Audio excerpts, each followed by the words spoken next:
Acharya Srila Prabhupada ki jai. Yeah. Nam Acharya Srila Haridas Thakur ki jai. Yeah. Prem se kaho Shri Krishna Chaitanya Prabhu Nityananda Shri Advaita Gadadhar Shivashadi Gaur Bhaktivinoda ki jai. Yeah.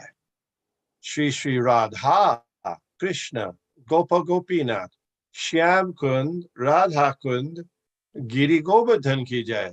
Yeah. Vrindavan Dham ki jai. Yeah.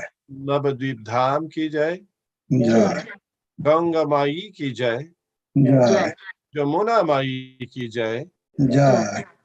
Tulsi Devi ki jai. Yeah. Bhakti Devi ki jai. Yeah. Shamaveta Bhakta Brinda ki jai. Yeah. Gaur Prem Anande. Hari Hari Bol. Hari Hari Bol. All glories to the assembled devotees. Hare Hare Krishna. Krishna. All glories to the assembled devotees. Hare Krishna. All glories to the assembled devotees. Hare Krishna. All glories to Shri Shri Guru and Shri Gauranga. Hari Hari Bol. Hare Hare. Nama Om Vishnupadaya Krishna Prishtaya Bhutale Srimati Bhakti Vedanta Shamiti Namane. Namaste Saraswate Deve Gauravani Pracharini Nirbhishesha Shunyavadi Paschatya Desha Tarini. Om Namo Bhagavate Vasudevaya. Om Namo Namo Bhagavate Vasudevaya. Om Namo Bhagavate Vasudevaya. Om Namo Bhagavate Vasudevaya. Vaya. Om Namo Bhagavate Vasudevaya. Om Namo Bhagavate Vasudevaya. Vaya. We're reading and studying Sri Chaitanya Caritamrita. Here we are at text number 33. Do we have a Bengali chanter out there? Yes, Hare Krishna, yes, Prabhu. Thank you. Thank you. Text Mother. 33. Taharo অনুজ শাখা shankar পণ্ডিত প্রভু পদ্মপাধানায়ন ramavidita. Thank you. Translation. The 11th branch, the younger brother of Damodar Pandit, was known as Shankara Pandit. He was celebrated as the shoes of the Lord. Text 34. সদাশিবা পণ্ডিত ইয়ারা প্রভু পদ আশা প্রথমেই নিত্যাদারে নিত্যানন্দরে ইয়ারা ঘরে ভাষা.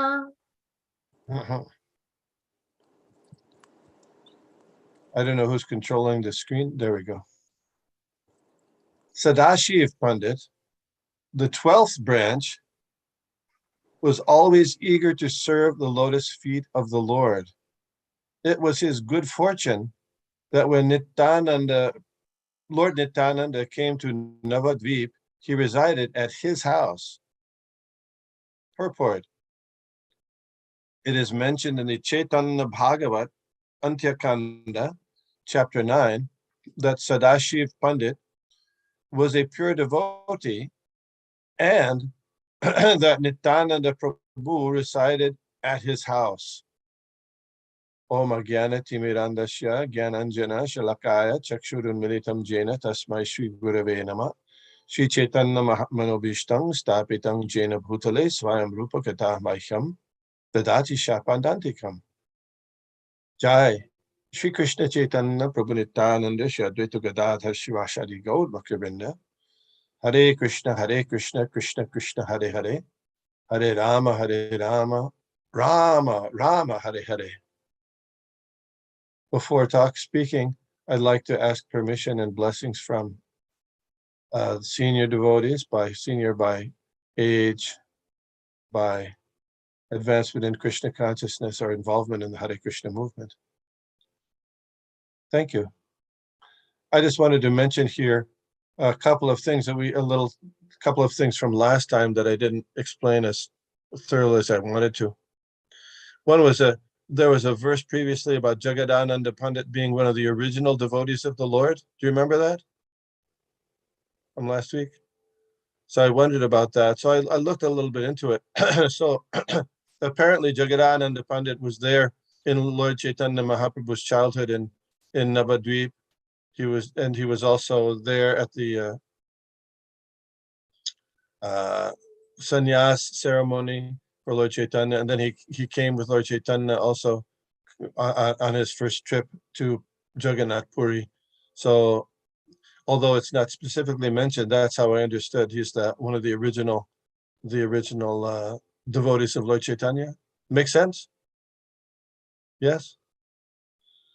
Then I also wanted to talk a little more about Damodar Pandit and his chastisement of Lord Chaitanya, in his concern that Lord Chaitanya might be criticized because he was meeting the son of a very beautiful Brahmani, and people may talk because she was a widowed Brahmani.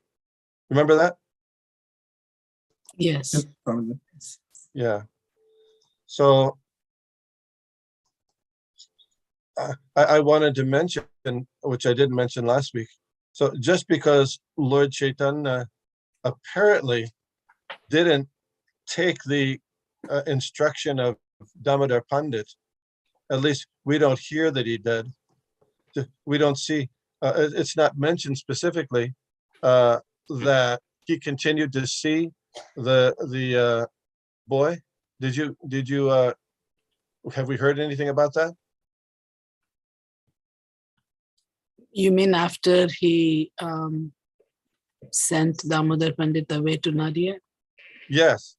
It's not mentioned. Oh, it doesn't say, oh, he continued to see the boy. It doesn't say that. No. At least we don't read that. But what is your impression? That he did take Damodar Pandit's,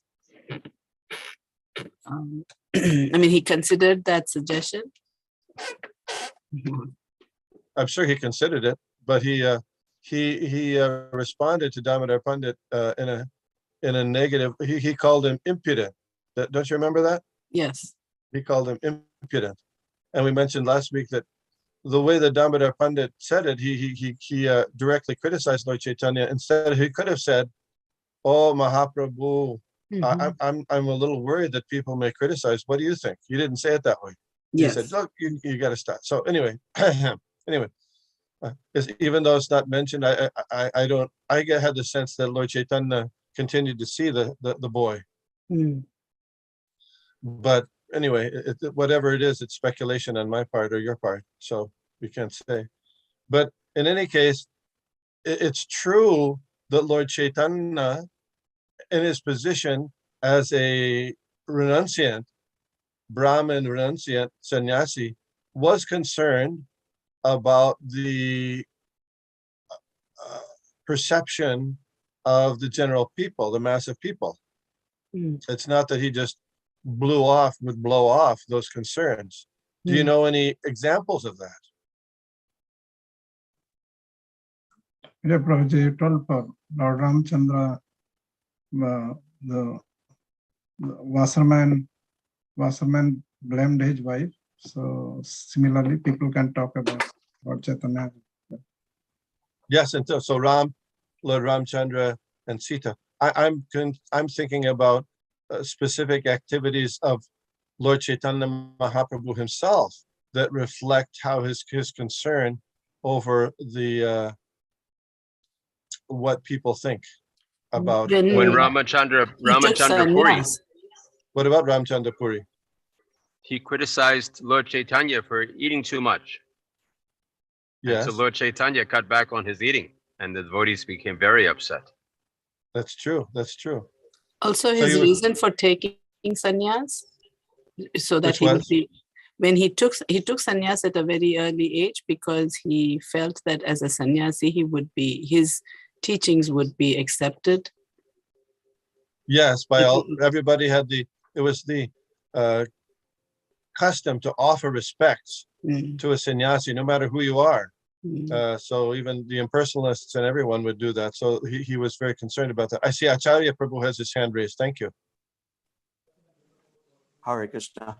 I was thinking of the time when Chaitanya Mahaprabhu heard a very beautiful chanting of Gita Govinda and started running towards the person singing. And then I can't remember who, one of his servants stopped him and said, "Oh, it's a woman singing." And Chaitanya Mahaprabhu thanked him and said, "Oh, thank you, you've saved my life." Yes, yes. So these are good examples. Yes. I was thinking of a different example that's a little more developed in the same line. When Lord Chaitanya, he came back from his South Indian tour, there was Sarvabhauma Bhattacharya, who has now become a devotee of Lord Chaitanya, a follower of Lord Chaitanya. He wanted to introduce Maharaj Prataparudra to Lord Chaitanya. You remember this? Yeah, Yes. And what did Lord Chaitanya say? that he should not associate with Material materialistic people. Worldly Yeah, minded.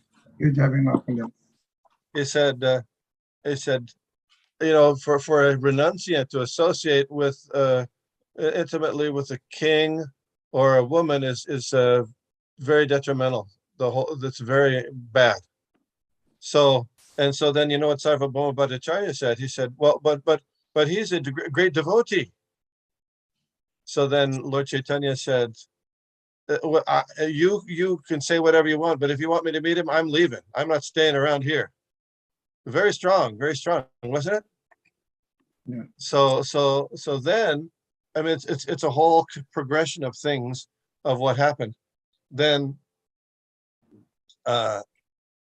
Ramananda Roy, Lord Chaitanya's intimate associate, he said, he informed Lord Chaitanya that Maharaj Prataparudra, on his request, because he was a follower of Lord Chaitanya, had let him retire immediately from his government position and join Lord Chaitanya at Puri, according to Lord Chaitanya's wish, and gave him a full pension. Remember this? Yeah. So then Lord Chaitanya's response was, oh, because he has served a devotee, therefore Krishna will be soon pleased with him. Remember this? Yeah. So they were still trying to get Mahaprabhu to meet Maharaj Prataparudra, but he didn't. He refused. He refused still. So then but his mind had been a little bit softened because of the service that was done by Maharaj Prataparudra to Ramananda Roy. So finally, he when the devotees all came from Navadvip and Bengal to come to the Ratha Yatra, then Maharaj Prataparudra, when he saw them, he was very elated at their tremendous Sankirtan, and he arranged for all of them to get residential quarters during the time of the celebration of Ratha Yatra, and he got them all prasadam. So then Nityananda Prabhu said, well, here, how about, can you give him just something? Can you give him something? Because the king says that, you know, you are here and you've come as the incarnation of Krishna to deliver all the fallen souls, even Jagai and Madai, except me. So better I give up my life. He was saying like that. So Nityananda Prabhu said, can you give him something? Just give him something so to maintain himself. So Lord Chaitanya agreed to give him, you remember what? It's just A piece of his cloth. A piece of his cloth. So the king took that cloth and worshipped it. you know, Lord Shiva was saying to Parvati, Aradananam Sarvesham, Vishnu Aradana Param, Tasmat Parataram Devi Tadiyanam Samarchanam.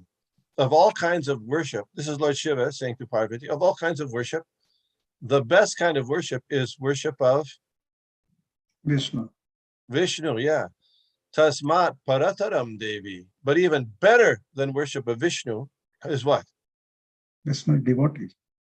Tadiyanam Samarchanam. Tadiyanam technically means those things associated with Vishnu, which primarily are devotees, but also like the cloth, those things closely associated is his paraphernalia. So like there's a perverted reflection in the material world that someone will, they'll auction off a sports jersey from a sports champion, and people will spend $200,000 to buy that jersey. You know that? Why? Because it's associated with that very important person. Even more so, and that's mundane. Even more so, it's true in relation to the Supreme Personality of Godhead.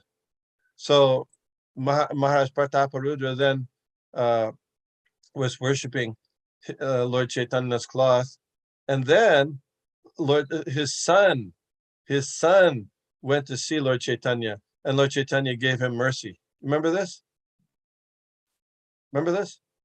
Prataparudra Maharaj's son came, and Lord Chaitanya gave him special mercy.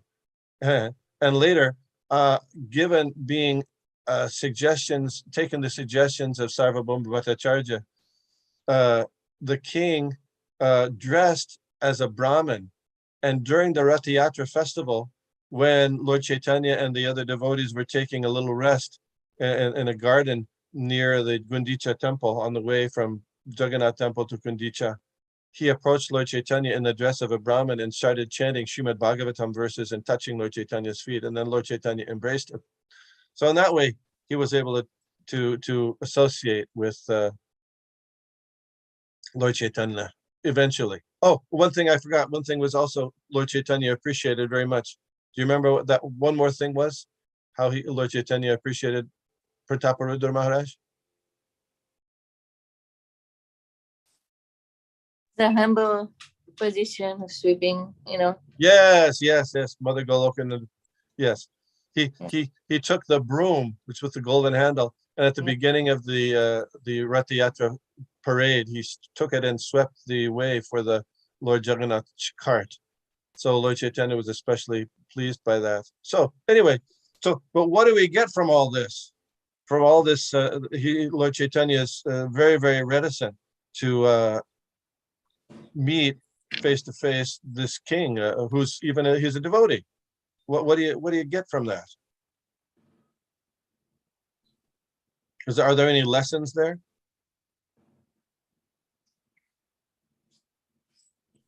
Yeah, lesson What is is the like lesson? For as you already mentioned, for renunciate, he should not be attached to the or he should not associate with the those who are materially opulent, like king, and to the women. So they are for the attraction, and they can be attracted. I mean, a king can attract by the money. The women can attract by her beauty. Yeah. So, and that even the appearance of corruption, someone in a high position, as a sannyasi, or in Lord Ramchandra's case, as a king or important leader, should be very much carefully avoided. The verse there is in Bhagavad Gita, Yad yadacharati shreshtas tatevetaro jana sayat pramanam kurute lokastad anuvartate. Because the the way that the leaders or the the acharyas or the sannyasis, etc., their behavior, the rest of the world takes it up. So, we had during the time of Bill Clinton. Remember Bill Clinton? Yeah. So he was impeached for, what was it? Monica Lewinsky. Yeah. So he was the leader. So he was impeached for that because his behavior was considered subpar or scandalous. So in the Vedic times, it might be that such a person might step down from their position. Of course, then you had Donald Trump, which is a whole other story. But anyway, so important is it for the benefit of the citizens. The whole point of being a leader is to benefit the followers, not to become established and take material benefit for oneself. So those are important questions. So then, how Srila Prabhupada, of course, when he came to the United States, he as a sannyasi, how did he interact with kings, presidents, and stuff, etc. So this is a principle we're getting at, we're talking about, but how to apply that principle nowadays and how is it applied? We can take a look. Did Srila Prabhupada, if he had the opportunity to meet a leader, did he say, no, I'm not going to do it? Or what and was that, how did that happen? Any ideas? Do you know? He always looked at the what it is he was trying to do. If it was going to help the mission, the purpose, he was okay. But I think he always judged them. He judged them appropriately. And I think one of Indira Gandhi, or who was it? He said, "She's of no use," or "This leader is of no use. They're not going to do." So I don't know if it was Indira Gandhi, or we just read recently when we were reading the book. So, but his goal was always, is it going to serve the purpose? If it is going to, I will. But it was never for his own advantage or for his own benefit. Good point. And the reason we're pursuing this a little further is because there's a lot of instructions given in the books. A lot of instructions are there, but how to apply them in certain circumstances, which may not always be the same. We look to the acharya. So how there's a famous Panchatantra story about 4 learned fools. Have you ever heard this? There were 4 brahmacharis who decided they had understood enough from their guru, so they decided they're going to leave the ashram early. And so anyway, they thought they had understood all the scriptural injunctions. So then, as they're walking out of the ashram, they see a procession of very wealthy and important people on the way to the crematorium. You say smashan? Yeah. And so one of them says, well, the scriptures say that one should always follow the footsteps of the great personalities. So what do? They fall in line with the funeral procession. And then all the people are crying, so they're also crying. And then a donkey comes up and stands by them. And one of them says, well, we learned in the Shastras that a person who stands by you in the time of distress, they're your best friend. So then they start to worship the donkey. Anyway, it goes on like that. You understand. So, we have the instruction, and then there's the practical application, which includes, time and circumstance. It includes, emphasis and how things are done and why things are done. So we get additional direction in applying these principles by looking at the lives of Lord Chaitanya and Srila Prabhupada and other great devotees. So that's why it's quite an interesting thing. I saw Mother Archana Bhakti's hand up, and I don't know if she still has her hand up, but because I don't see it right there. But Mother, if you have you'd like to say something, I'd appreciate that. I was just trying to Now, when you asked that question, how Srila Prabhupada would deal with the leaders, I was just thinking about, of course, what Mataji, Surya, Shobharade Mataji said in India, that was like that. But in the West, I saw he always, seek to meet with the leaders, because even if they didn't agree, he, kind of defeated. He wanted to meet with the leaders, and he would defeat their Mayavad ideas. So I just wanted to add that point. I just wanted to Yes, share. yes, thank you very much. Yes. So Srila Prabhupada did meet with various leaders, and he often requested his disciples, like his secretary Shyam Sundar and others, to arrange for meetings with leading people, because what the leading people do, everybody follows. There's quite a few leaders that he met. For example, he met Mr. Ford. who's the Rani? Gayatri Devi. Gayatri Devi was the Rani in Jaipur. He met Indira Gandhi. You know this. Yes.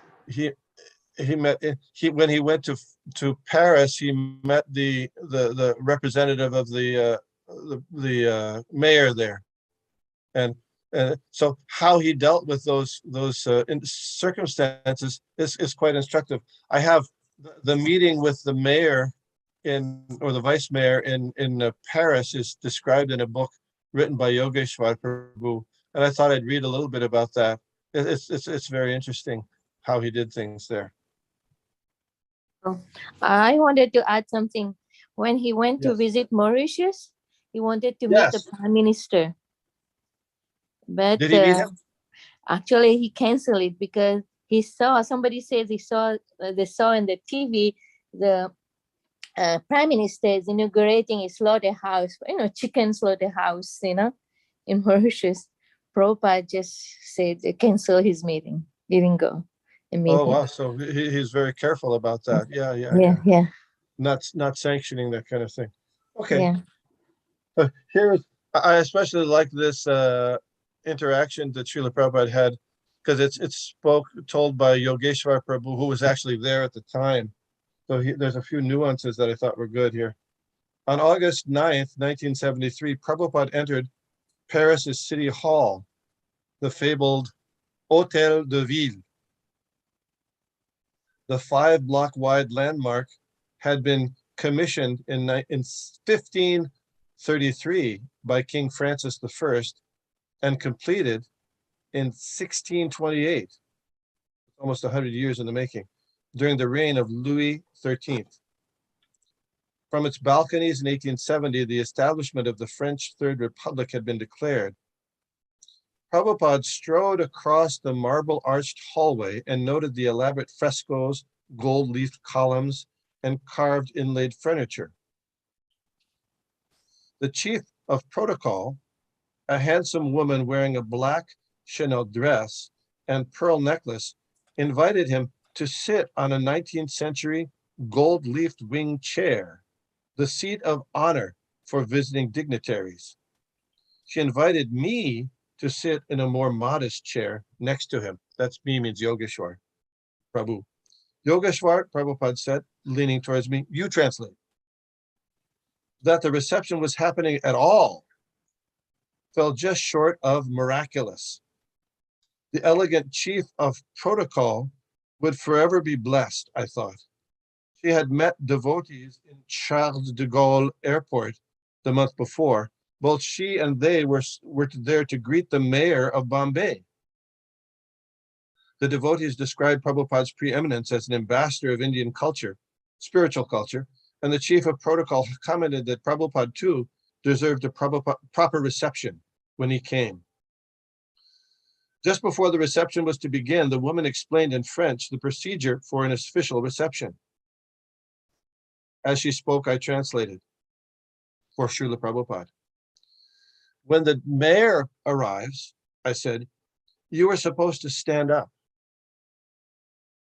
He will give a greeting in French, then you will be invited to respond. Prabhupada pulled back and with the signature sideways tilt of his head, he signaled a challenge. He called, I am supposed to stand for who? Uh-oh, I thought, trouble. No one in the history of France, as far as I knew, had ever remained seated during an official reception. It was unheard of. Wars had started over such a break with tradition. There were bound to be repercussions. The mayor, Jacques Dominati, arrived in a three-piece suit, flanked by guards carrying gold-tipped spears and wearing plumed metal helmets. You know those, yeah. He stood before Prabhupada's chair and waited. Nothing happened. Prabhupada stayed seated and stared at him, hands resting casually on the carved lion head of his walking cane.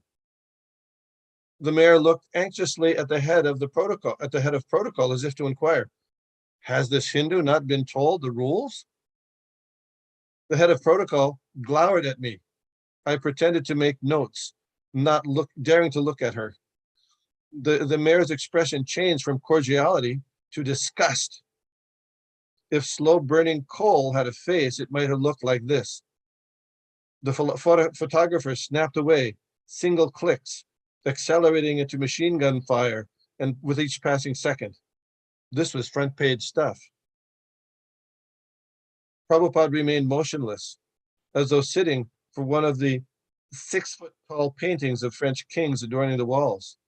He continued to look at the mayor with unblinking eyes, silent and grave. After a long silence, the mayor admitted defeat.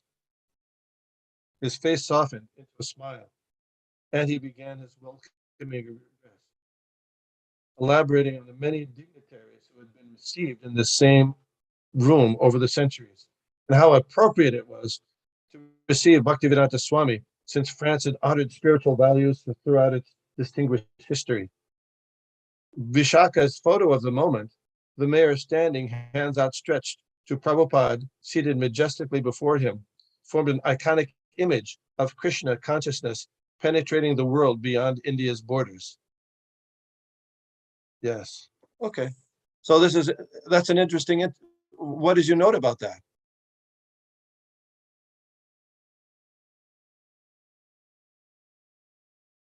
Hello? Anybody? Anybody listening? Yes, Prabhuji. Yes. I mean, I'm just awed by that. I mean, Srila Prabhupada is the Acharya. What can I say? And So even, he didn't follow. Yes, go ahead. even in general, the Brahmanas are not supposed to bow down before the Kshatriyas. It's the Kshatriyas that bow down before them. But here it's not just a Brahmana, he's a Vaishnava, and he's a Vaishnava leader. So I think it's also a lesson for the devotees, Srila Prabhupada's disciples, to understand Srila Prabhupada's position. Yes, and not just Prabhupada's disciples, everybody within ISKCON, sure. Yeah, within ISKCON, that's what I meant. Yes. Yes. Yeah. I thought it was So- impressive that the mayor surrendered finally. And he was cordial with Prabhupada. That was surprising and wonderful. Yes.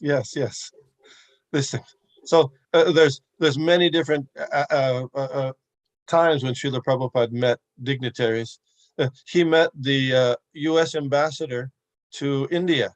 His name is at that time was Kenneth Keating, and there's a whole description of that meeting in Delhi. It's very wonderful how Prabhupada preached to him, and they actually had a very cordial relationship too. And Prabhupada preached to him about the soul being not the body, etc. So what do we take from that? That spiritualists, especially sannyasis, meeting kings and other people in high positions of authority who can are more materialistically inclined, one should be very careful, very careful. And the meeting, as in this case, it's really meant for the benefit of the person, not for the necessarily the benefit of the sannyasi or other persons. Now, you could say, well, Lord Chaitanya is making this point in this exchange with Damodar Pandit, and he made the point in exchange with Maharaj Prataparudra. So, but in the history of Vaishnav culture, did sannyasis ever meet kings?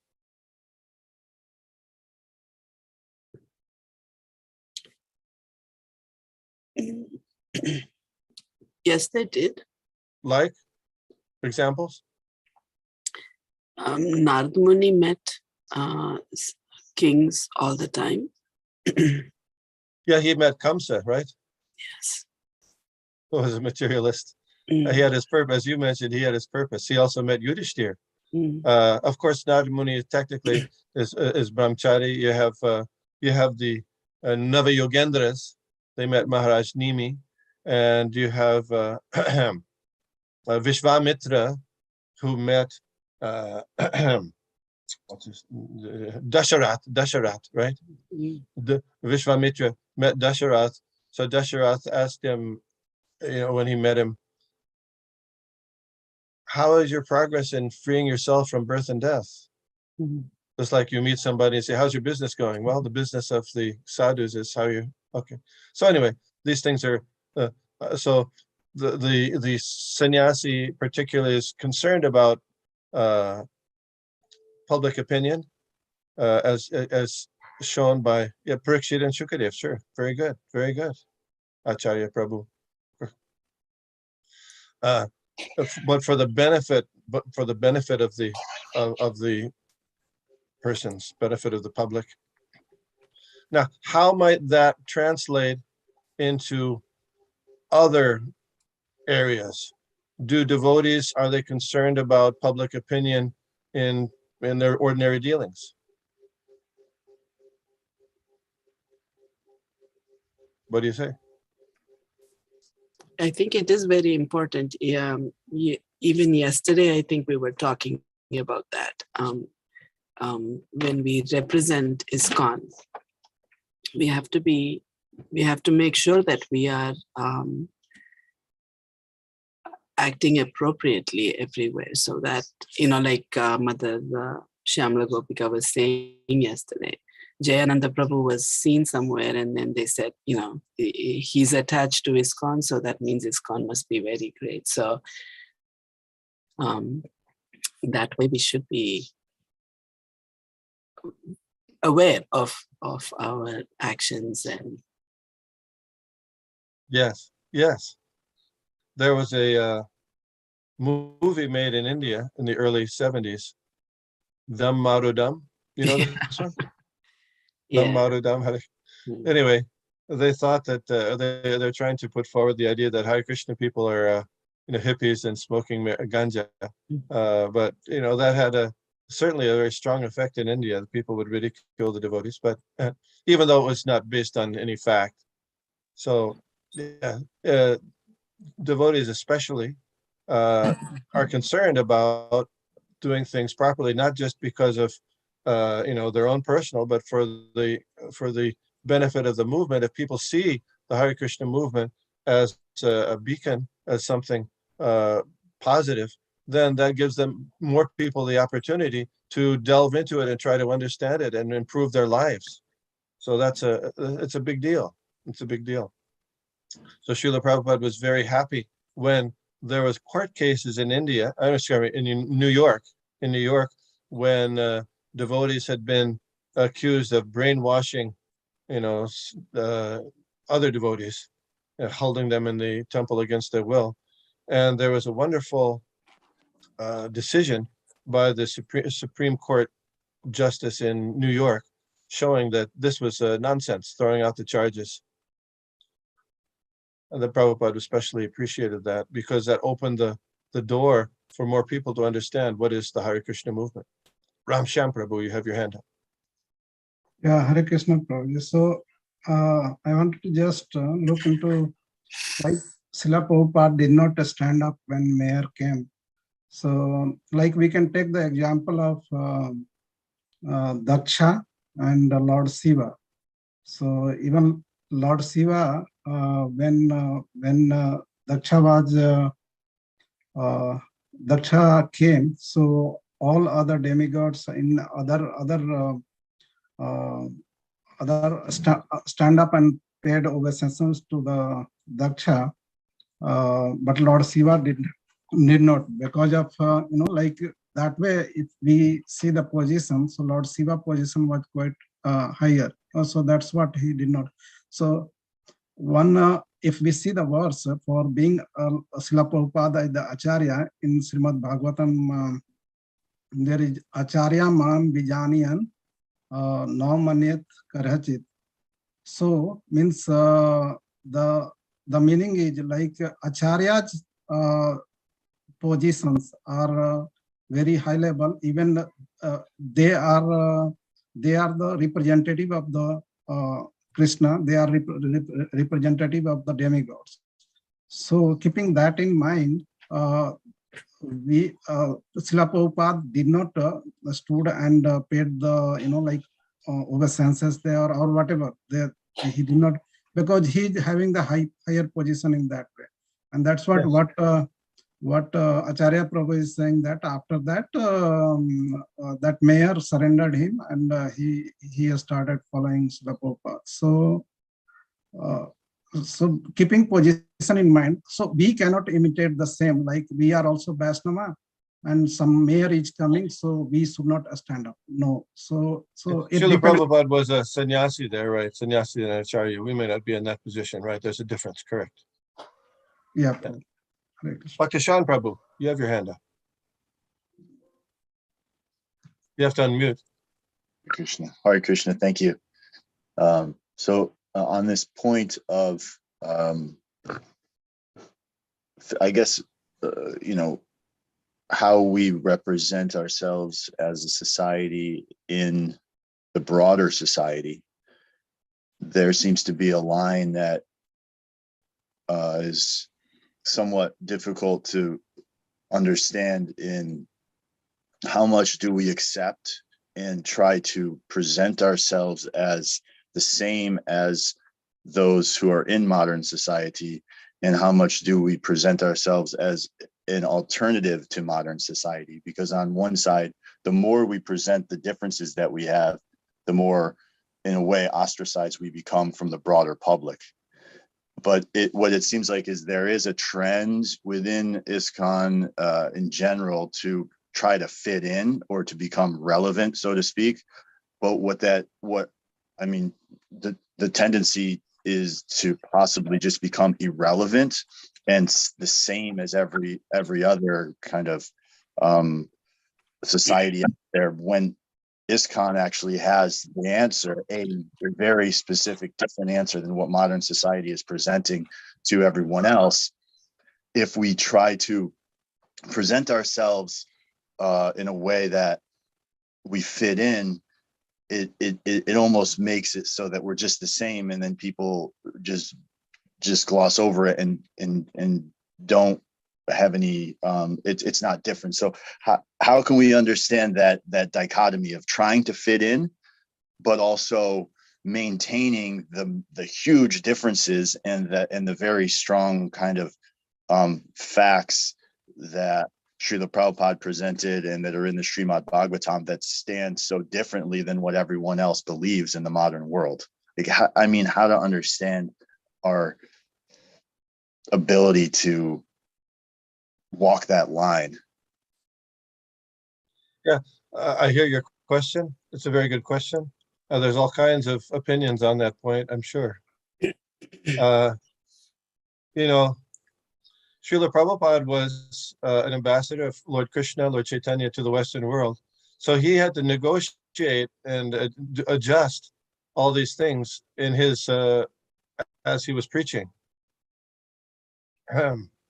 It's especially the prerogative of the Acharya, someone who's thoroughly understood the Vedic conclusions with realization and practice, to be able to adjust things according to time and circumstance.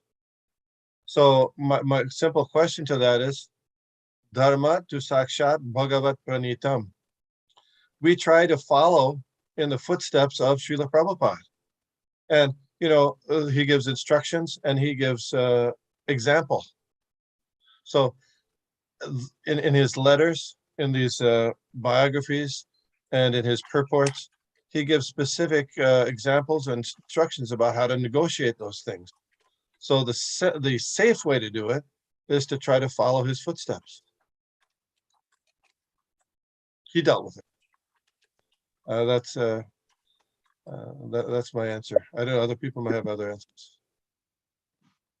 I mean, that's one of the reasons every Thursday for the last probably 12 years, we've been doing we do the Srila Prabhupada study of his biographies, because there's a wealth of information, a wealth of examples of how Srila Prabhupada applied the philosophy of Krishna consciousness to avoid being one of the four learned. I'm already a learned fool, or a supposed learned fool, but to try to understand how Prabhupada dealt with individual circumstances and all across the world, in India, in the United States, in Australia, in Europe, and South America, and how he dealt with things that the society still grapples with.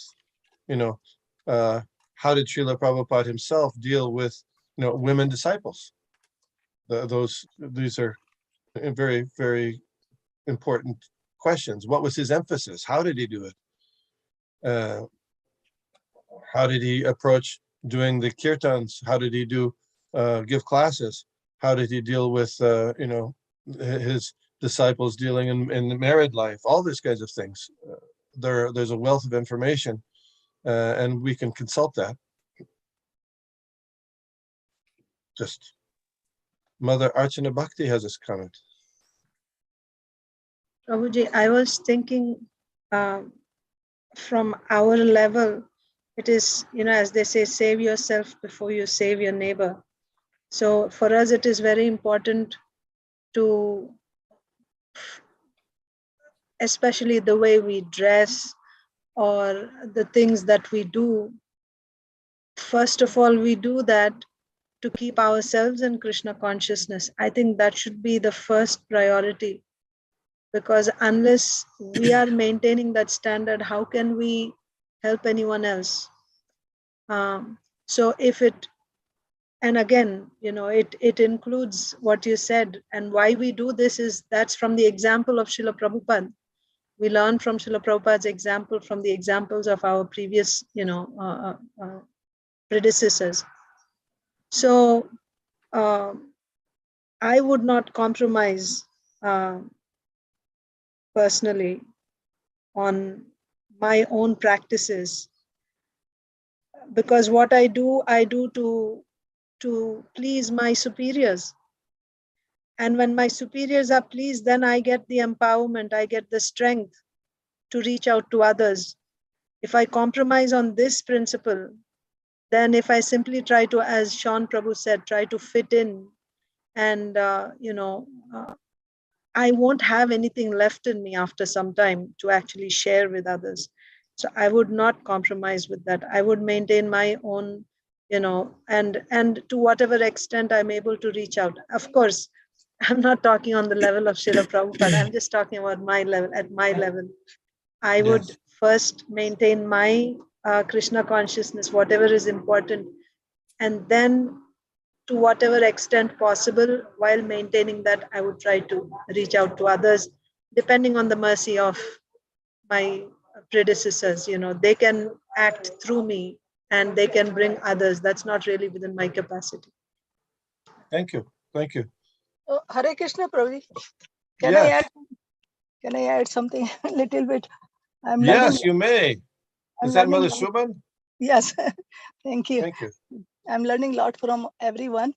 So what I'm thinking that Prabhupada was very compassionate. Compassion is very important. when we read the Bhagavatam, Gita, we become strong. We become strong in our belief. When we are strong, we become Krishna's mercy and superior people. We become compassionate. When we deal with other people with compassion, so they like, and then they like to hear what we want to say. So we don't get influenced. When we are strong and compassionate, we are not influenced by the other people, but other people begin to like us because of our compassion, and it may help them. So that's what I'm thinking when we read the Bhagavatam.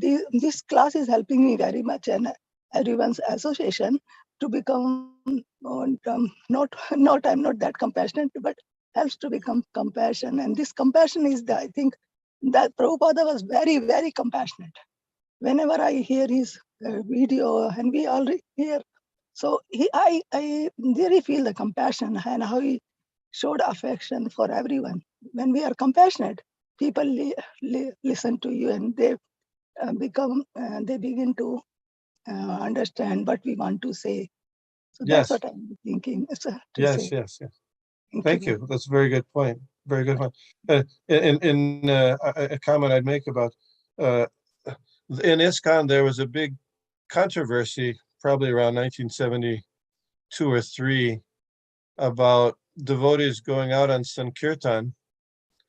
You know, originally everybody was wearing, well, not originally, but in the early 70s, everybody was going on, when they went on the Kirtan party, everybody was dressed in dhoti and sari, and also in distributing books. And then about 72, 73, some devotees in Los Angeles, when they went to the airport, they started dressing in what they called karmi clothes. There's a big controversy about that. What should they do? Should they do, is that okay or not? There were people on both sides who were very strong about it. So the matter was brought to Srila Prabhupada. Is it okay to wear Western clothes in the? So what was Prabhupada's response? Do you know?